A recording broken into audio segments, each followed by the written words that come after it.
Good morning, children. Today we will start with a new lesson. Lesson number 9, a lesson for life. This is basically an extract from Dr. Abdul Kalam's story. You all know about Dr. Abdul Kalam. Yes, you must have heard the name of Dr. APJ Abdul Kalam. He was our ex-president and he was one of the greatest scientists in India. Although he belonged to a very poor family, but he aspired high, he dreamt high, and he worked hard to fulfill his and his parents' dream. Okay, there are many incidences like this of real incidences from his story which are worth reading and worth learning. And every story of his life give us a moral. This is an extract, this is a real life incidents from his life which he himself is narrating. I'll just give a short introduction of Dr. Abdul Kalam. He was born in Tamil Nadu in the island of Rameshwaram. His father's name was Abul Pakir Jainulabdin. That makes APJ. What Abdul Kalam writes before his name? APJ Abdul Kalam. So actually APJ stands for his father's name Abul Pakir Jainulabdin because it's a tradition in southern India to write down their father's names before the son's or daughter's name. He was a boat owner. His father was a poor boat owner and his mother's name was Ashima, who was a housewife. They were not very rich, but they were very honest.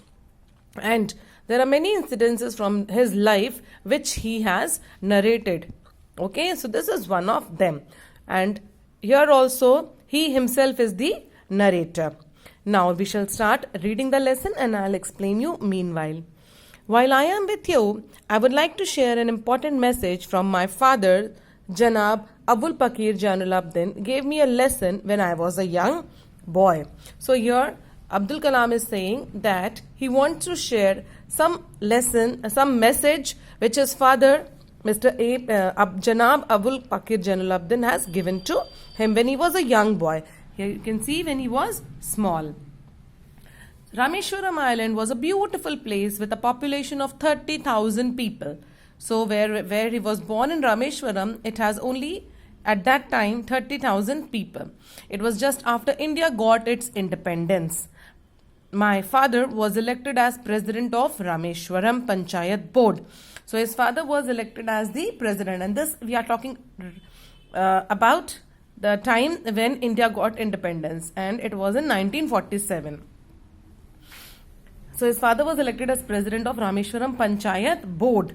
He was elected not because he belonged to a particular region or to a particular caste or spoke a particular language, but he was actually appointed for his nobility of mind and for being a good human being. So his father also was a very good human being. I was at that time studying in school. So who was here studying in school at that time? Dr. Abdul Kalam. He was studying in school. In those days, we did not have electricity and we used to study under rationed kerosene lamps. Okay, there were no electricity at that time and they used to study under kerosene lamps.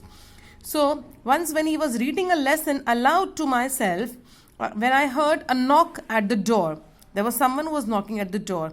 We never used to lock the doors in Rameshwaram in those days because people were not afraid of thieves, because people were honest at that time. So they did not lock their doors. So can you see Dr. Abdul Kalam sitting and studying near a kerosene lamp, and when someone entered, now somebody opened the door, came in and asked me where my father was.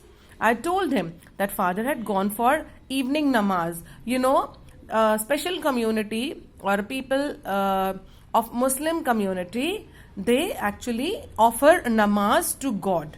Okay, and there are different times at which they offer namaz. So he said, okay, but I have brought something for him. Can I leave it here? Now since my father had gone for namaz, I shouted for my mother to get her permission to receive the item. Now since father was not there, so what happened? Now Abdul shouted for her mother. Shouted doesn't mean shout, means called out mother's name or called out mother for her permission. I asked the man to leave the item on the cot. Can you see a court over here where the man is keeping the item? After that, I got on my studies. So he continued with his studies. Now what happened? After some time, father came in and saw the packet. He asked me, "What is this? Who has given this?" And Abdul Kalam very innocently answered that somebody came and has left this for you. I told him. He opened the cover and found there was a costly dhoti. Actually, people in South, they still wear those dhoti, angavastram, yes, and there were some fruits and some sweets also. So, he could see the slip that the person had left behind. Can you see all the expensive things which were brought by that man? I was the youngest among all children. There were many siblings in the family and greatly loved by my father. He was upset at the sight of gifts left by the stranger. His father did not like at all that the stranger left gifts for their family. For them, he was very upset. That was the first time I saw him angry, and also that was the first time I got a thorough beating from him. Abdul Kalam was being beaten by his father. I got frightened and started weeping. My mother embraced and consoled me. His father did not like that a stranger has come and left gifts and Abdul Kalam has received it. So he actually has given him a nice beating, and because of that Abdul Kalam was frightened and he was weeping whole night. A little later my father came and touched my shoulder. He must have felt that I have beaten Abdul Kalam a lot, and he just touched his shoulder lovingly with affection and advised me not to receive any gifts without his permission. His father got angry. He was genuinely angry because he did not like anyone gifting things without his permission. He quoted an Islamic hadith which states that when the Almighty appoints a person to a position, He takes care of his provision. Okay, that means when God has offered him a post or a position, He will take care of him. No one else should offer gifts or help. A gift is always accompanied by some purpose, and it is dangerous in that way. Yes, we always give someone whenever it's an occasion or whenever it's there, whenever we have some purpose, isn't it? But sometimes it is dangerous also. Okay, gifts can be alluring, gifts can be tempting, but we need to control ourselves. It is like touching a snake and getting poison in return. So this lesson always stands out in my mind, even now that I am in my 70s. So that means this lesson was written when Abdul Kalam was of 70s. That means 70 years. Okay, 70 years. So this incident taught me a very valuable life lesson. Even now, when a person appears before me with a gift of whatever shape or color, my body and mind shudder. That means even when Abdul Kalam grew old and older, he did not take any unnecessary gifts from people, and genuinely he was such a genuine and simple person that he did not believe in pomp and show. He did not live a lavish life. Being the President of India, he was actually living a very, very, very simple life with only minimum required things.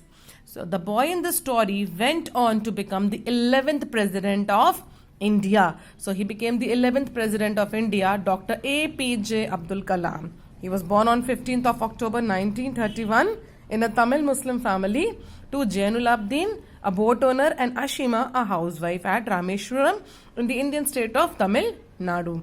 He came from a poor background and started working at an early age to supplement his family's income. That means even at a tender age, a small age, he started working to support his family. After completing school, Kalam distributed newspaper to financially contribute to his father's income because they do not belong to a very rich family. So he contributed to his father's income. So this is all about this story. I hope you all have understood. And to find out more lessons, more incidents from his life, from Abdul Kalam's life, you can go through YouTube and Google and find out many more incidences which are based on true story of his life, and they are worth reading and sharing. Thank you.